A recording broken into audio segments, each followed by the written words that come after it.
everyone. If you are just joining us, today is going to be the last of 3 poses that we'll be putting together at the end of the month for a full class. And today we're tackling the cradle the baby pose, or shin cradle, depending on where you've practiced. And this is another really great hip opener, and it's going to prepare us really nicely for next week's class. So how I want you to start, I'll show you the pose, and then I will give you some alternatives if that's not totally accessible to you today. So I'm going to I'll start with my right leg. So I'm going to tuck my left leg in so that my heel is kind of moving towards my right hip. You want the knee pointed out at an angle. From here, the right foot has to be flexed. It's really important to keep the knee safe. So flex the right foot strongly, and you would pull the knee up to about 90 degrees. You're going to take the right heel in the left hand and the right knee to the crook of the right elbow. So once you have the leg up, you can kind of bring the right heel to the crook of the left elbow, interlace the fingers, and you're hugging the shin in towards the chest, lifting through the crown of the head. And from here, the real hip opener comes with a little bit of movement. So you're going to pull the hip open, close it back up. Pull the hip open, close it back up. There's going to be some natural movement in the shoulders, just a little bit, but I want you to avoid swinging the whole upper body, open and closed.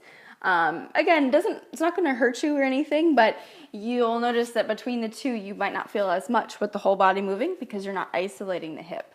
So that's the full pose. That's really difficult though. So if that's not what you want to do today, another option is to kind of take it down a notch. So a notch below that is something like this, where instead of pulling it all the way up to the elbows and hugging it into the chest, you can also just hold the heel in the hand, hold the knee in the hand, and you'll notice that you have a lot more flexibility with where the placement of the leg is. So it can be lower or it can be higher, and you would still make the same movement. So think of sawing something in half with that leg. So the upper body stays really still here. There's opening, closing, opening, closing. Okay, and if that's even still too much, you can totally nix the movement altogether. You can take the left leg straight out ahead of you, so like this, straight out ahead of you, right ankle over the left knee, and you can just work on opening the hip that way. So again, that's if you're if you feel very tight, that's another option. So we had the full pose, all the way into the chest, heel to elbow, knee to elbow, pull it in close, lift, open, close. Just, again, sawing back and forth. Try to keep some stillness in the upper body. So this is one option. If this is a little too much, take it down a notch. Hand to heel, hand to knee, open, close, and you can take it lower or higher.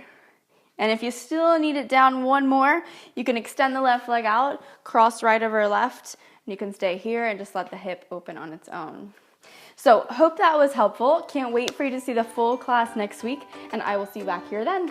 Namaste.